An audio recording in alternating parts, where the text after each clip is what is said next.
21st. The value of a man's life is measured not only by the number of years he had lived, but also by the number of good deeds he has done. A man may live a long life without doing any great or noble deeds that may benefit the world. Such a life is useless, and the man is soon forgotten as soon as he dies.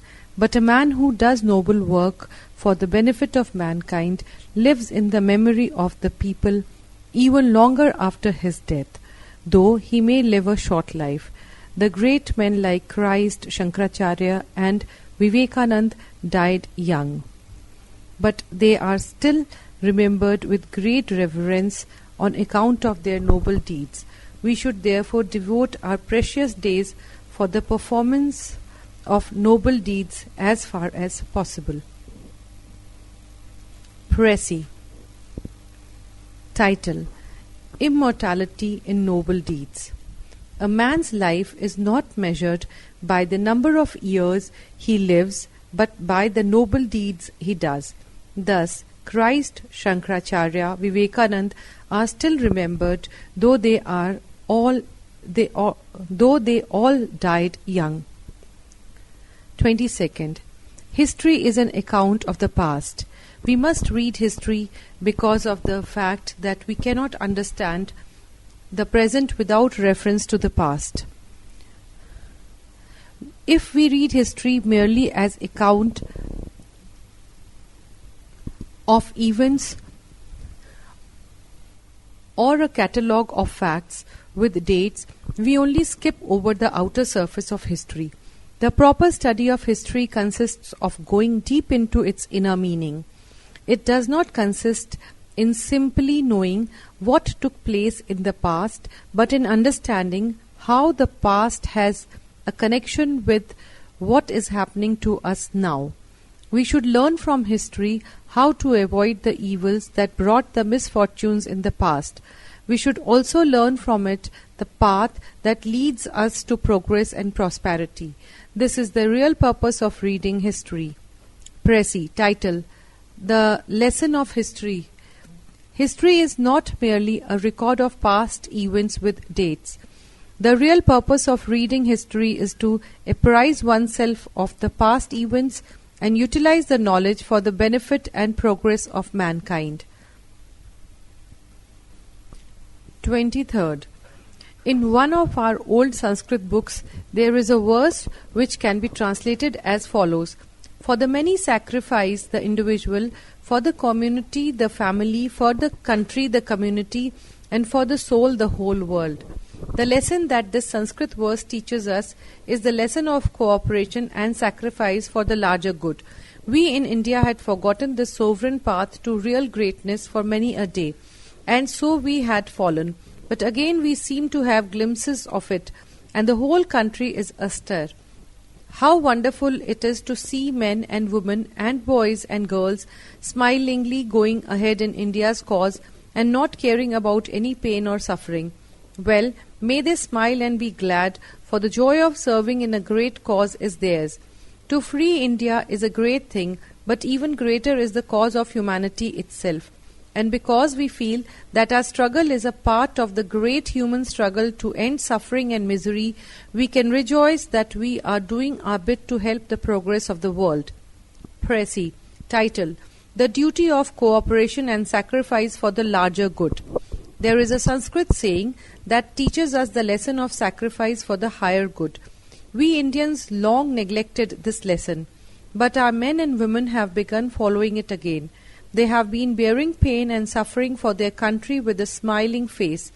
In this way, they are serving all humanity too, because our struggle is only a part of the struggle of mankind for an end of human suffering and misery. 24th. Did you ever hear the story of Newton and his little dog Diamond? One day when he was 50 years old and had been hard at work, more than 20 years studying the theory of light, he went out of his chamber, leaving his little dog asleep before the fire. On the table lay a heap of manuscript papers containing all the discoveries which Newton had made during those 20 years. When his master had gone, up rose Little Diamond, jumped upon the table, and overthrew the lighted candle. The papers immediately caught fire. Just as the destruction was complete, Newton opened the chamber door and perceived that the labours of 20 years were reduced to a heap of ashes. There stood Little Diamond, the author of all the mischief. Almost any other man would have sentenced the dog to immediate death, but Newton patted him on the head with his usual kindness, although grief was at his heart. "O Diamond, Diamond," he exclaimed, "thou little knowest the mischief thou hast done." Précis. Title: Newton and his little dog Diamond. One day when Newton was 50 years old, he went out of his chamber, leaving his little dog asleep before the fire. On the table lay heaps of paper containing his discoveries during 20 years. When he was gone, the dog jumped upon the table. The lighted candle was overturned and the papers were burnt.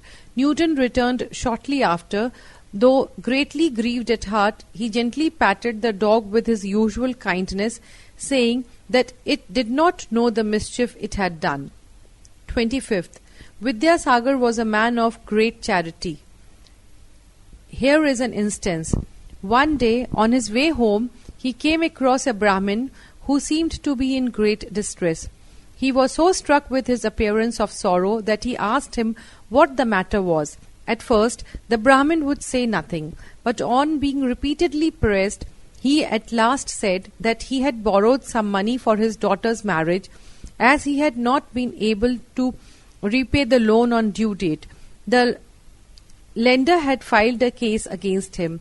He would soon be turned out of his home. Vidyasagar asked the Brahmin's name and all about the case against him, and then went away. Next day Vidyasagar went to the court, made inquiries, and paid down the whole amount, asking the judge not to tell his name. How great must have been the Brahmin's joy when he came to know this! How he must have blessed his unknown benefactor. Précis. Title: Kindness of Vidyasagar. Once Vidyasagar met a Brahmin who had borrowed some money for his daughter's marriage, and being able to pay the loan in time, he was about to be turned out from his home by his creditor. Next day Vidyasagar went to the court, paid up the debt, and asked the judge not to disclose his name. Being relieved of the misfortune, the Brahmin must have blessed the unknown benefactor. 26. Poverty begets dependence, and I was admitted as a flatterer to a great man. At first I was surprised that the situation of a flatterer at a great man's table could be thought disagreeable. There was no great trouble in listening attentively when his lordship spoke, and laughing when he looked around for applause. This even good manners might have obliged me to perform. I found, however, too soon that his lordship was a greater duenna than myself, and from that very moment flattery was at an end. I now rather aimed at setting him right than at receiving his absurdities with submission. To flatter, though we do not know, is an easy task, but to flatter our intimate acquaintances, all those foible are in our eye, is drudgery insupportable. Every time I now opened my lips in praise, my falsehood went to my conscience. His lordship soon found me to be very unfit for service. I was therefore discharged. Précis. Title: The Writer's Life as a Flatterer to a Lord. When the writer fell into poverty, he became a flatterer to a lord. At first, there seemed to be nothing disagreeable in humouring a great man in his talks, but soon the writer realized that his master was a greater fool than he. From then on, flattery to such a person began to prick his conscience. His master soon found him unfit for service and discharged him. 27th. There are books which are no books at all, and to read them is a mere waste of time, while there are others so bad that we cannot read them without great harm.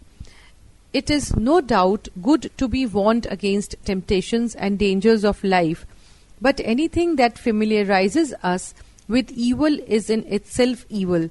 So, also there are others, happily many others, which no one can read without being the better for them. By useful literature, we do not mean only that this will help a man in his business or profession. That is useful, no doubt, but by no means the best use of books. The best books raise us into a reign of selfless thoughts, thoughts where the troubles and anxieties of the world are almost forgotten. Précis. Title: Two types of books, evil and useful. There are some books that introduce the readers to evils. Reading such books are waste of time. These useless books harm the readers greatly, while useful books help them in their trade. The best literature provokes the readers' philanthropy and optimism. 26. The first thing that man learned as soon as they began to study nature carefully was that some events take place in a regular order, and that some causes always give rise to some effect.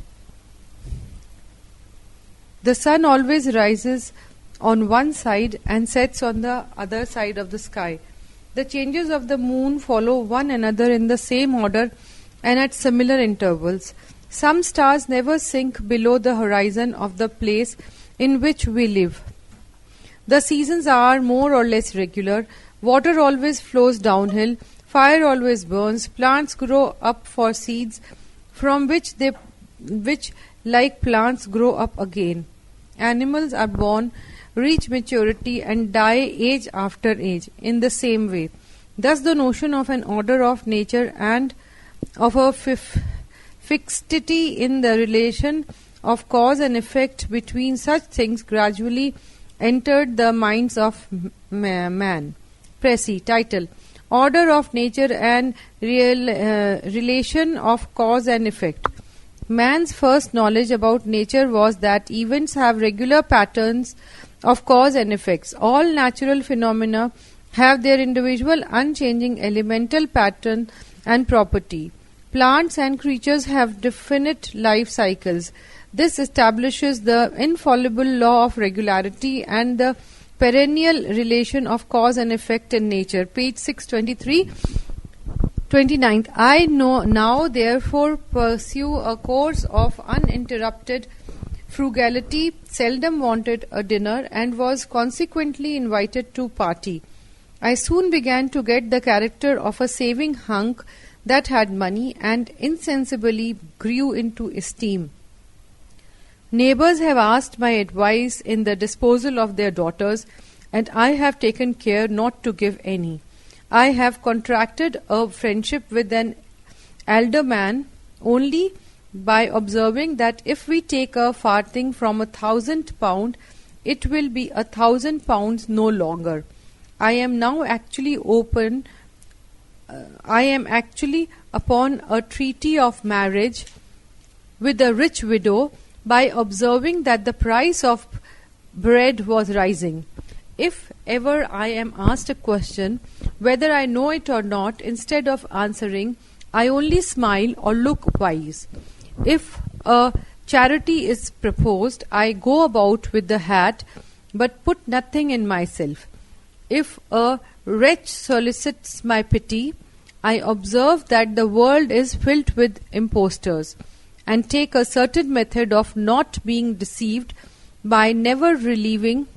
In short, I now find the truest way of finding esteem, even from the indignant, is to give away nothing, and thus have much in your power to give. Précis. How the writer came to win the esteem of everybody. The writer began to practice extreme frugality, and soon won general esteem as a very wise and rich man. If a charity was proposed, he would go about collecting funds, but pay nothing himself. He would console a man cheated by remarking that the world was full of cheats, but would not do anything for his relief. If anybody asked him any question, he answered it only with a smile and looking wise. Even a rich widow contracted to marry him on his remark that the price of bread was rising. In short, he had realized that the best way to win esteem even from the poor was to give away nothing and thus have much to give. Page 624. 30th. The first great discovery that man probably made was that of fire. We light a fire by a match, but of course matches are quite recent things. In older times, fires were made by rubbing two flints against each other till a spark came, and this spark set fire to places of dry straw or near some other dry things. Fires sometimes occur by themselves in the forests, perhaps by the rubbing together of flints or something else. But animals were not clever enough to learn anything from them. But man was clever. He saw the use of fire. It kept him warm in the winter and frightened away his enemies, the big animals. So, whenever a fire started, the men and women must have tried to keep it up, throwing dry leaves onto it. They did not want it to go out. Slowly, they must have found out that they themselves could produce a spark and a fire by rubbing flints together. This was a great discovery for them, and it gave them some power over the animals. Man was then well on his way to the lordship of the world. Précis. Man's discovery of fire. The discovery of fire was a very important event in the history of mankind. Whenever there was a forest fire, primitive man tried to keep it alive. Later, he learned to make fire by rubbing flints. Fire helped him to keep him warm and keep the wild beasts away. With this new power, he made himself the master of the world. 31st. 100 years ago, there were very few hospitals, and they were not such as they are now. Doctors were few, for all the more skillful doctors preferred to attend wealthy patients. Nurses were not trained, but were usually poor women who could find nothing better to do, for no woman of good birth would ever think of becoming a nurse. Buildings and surroundings also were not good and tidy, but things have changed altogether nowadays. Now every town of any size has a hospital. The modern hospital is always a large and carefully planned building where nothing is allowed to get dirty and where all work is done in a quiet and orderly fashion. The doctors and nurses are all thoroughly trained men and women whose one purpose is to see that the patient in their care get well as soon as possible, and they have devoted their loves to fight diseases of all kinds. Women of some educational and social standing do not hesitate to become nurses nowadays. Page 625. Title: Hospitals of the Past and of the Present. Very few hospitals were there in the past. Most of the doctors were incompetent and untrained. Poor women became nurses. Buildings and environments were unhealthy. Nowadays, every town has a well-planned and modern hospital where silence and discipline are maintained. Devoted, competent doctors and literate trained nurses look after the patients carefully. 32.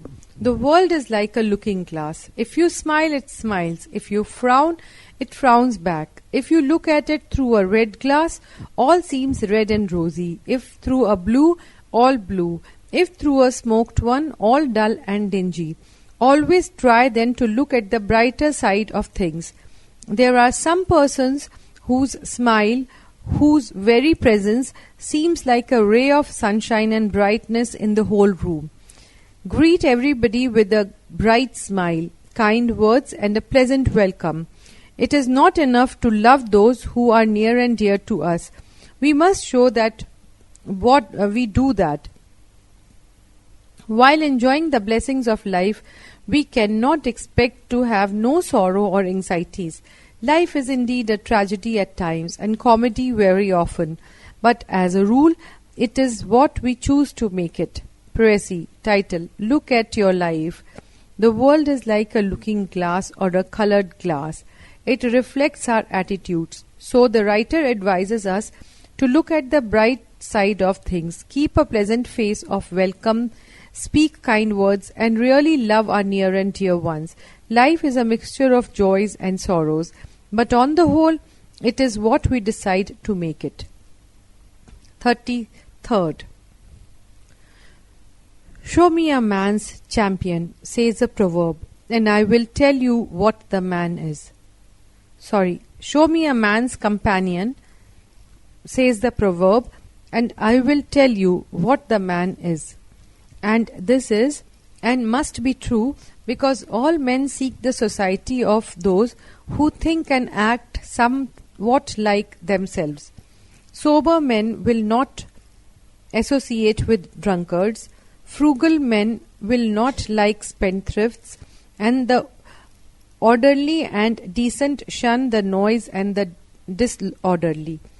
It is for the vulgar to herd together, but there is a class rather higher which is still more blamable.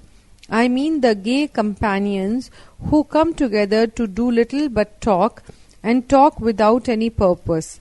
The conversation among such persons has nothing of instruction in it, and is generally of a vicious tendency.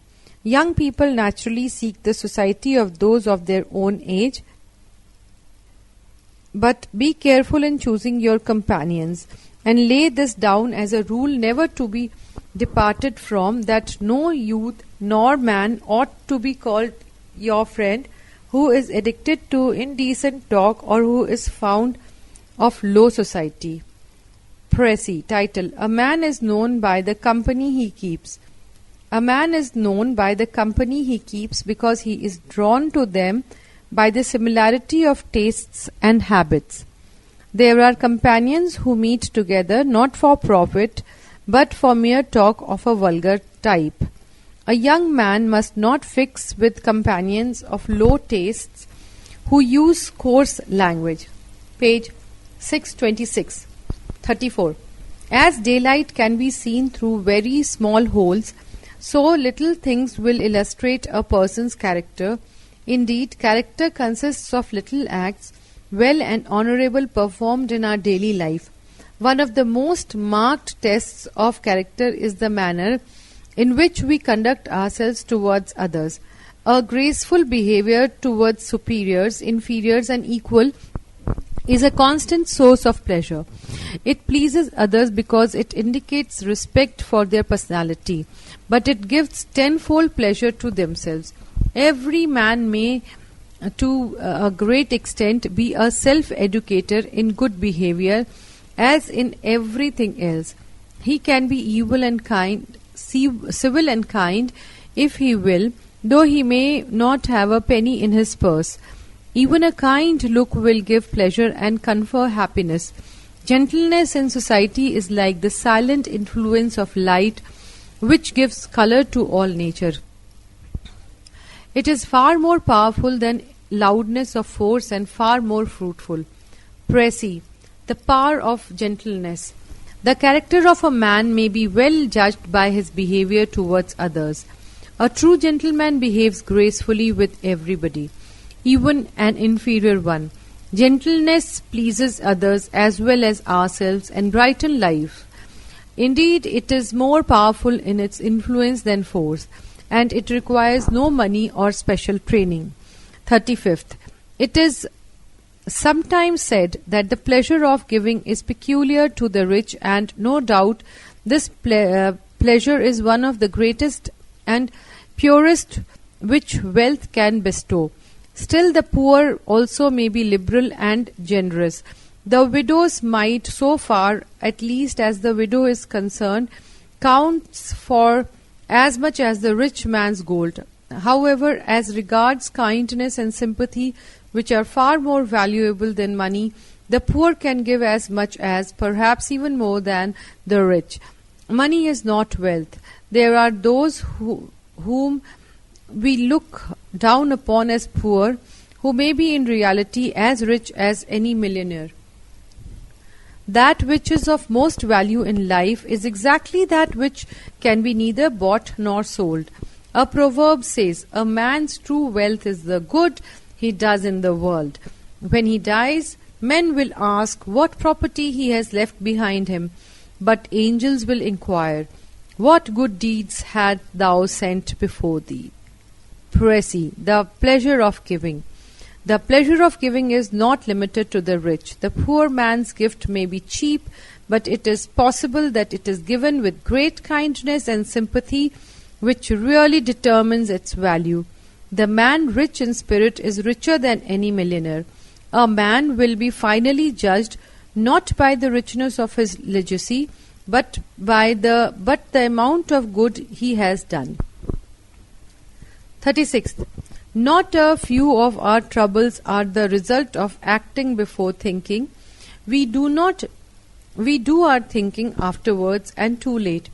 It would be difficult to reckon how many friendships have been broken up simply because one of the friends did not use his head. He ought to have known, he did not know, but he simply did not think. And what he did or said cannot be undone or unsaid. Afterwards we recall the matter and wonder why we were such fools, and then we get out and play the same fool trick for the 1,001st time. A little thinking might save 1,000 useless regrets. It is a difficult lesson to learn, but it can be mastered. It will not be easy, but it can be done, and it will repay 1,000-fold all the labor necessary for its accomplishment. To learn to think just before we speak, just before we act, is something which thousands never learn, and all their lifetime they regret the fact because of its inevitable consequences. And yet they might have learned the lesson in early life and have saved themselves, their friends, much unnecessary worry. Page 627. Preci. Title: Think before you speak or act. We often get into troubles by speaking or acting without thinking. We repent afterwards and wonder at our foolishness. But we do the same thing again. All these can be avoided if we learn to think before we speak or act. This is difficult, no doubt, but we can and must learn it. Otherwise, we shall suffer the inevitable consequences all our lifetime. 37th. Some take no thought of the value of money until they have come to an end of it, and many do the same with their time. The hours are allowed to flow by unemployed, and then, when life is fast waning, they think that it is their duty to make wiser use of it. But the habit of listlessness may already have become confirmed, and they are unable to break the bonds with which they have permitted themselves to become bound. Lost wealth may be replaced by industry, lost knowledge by study, lost health by temperance and medicine, but lost time is gone forever. Preci. Title: Proper utilization of time. Time is invaluable. The habit of utilizing one's time should be formed at an early age. Otherwise, the habit cannot be formed at all. Lost money may be regained, so also lost health and knowledge, but time once lost can never be called back. 38th. The first thing needed in education is thoroughness of knowledge. The variety of subjects of knowledge which are offered to us in modern times, the many new sciences and branches of science which have been opened out to us within the last century, the natural eagerness of youth to sip, one after another, at the beautiful flowers which grow richly in the garden of learning, all tend to tempt young men to superficiality and turn them aside from depth.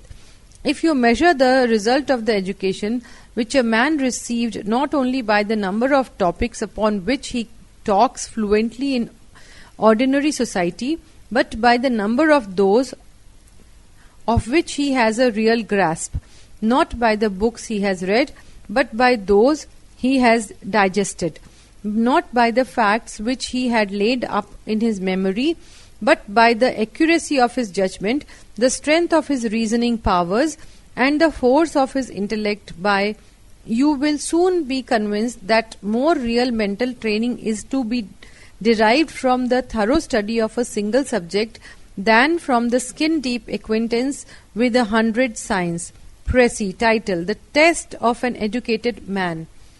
Students have now to read a large number of subjects.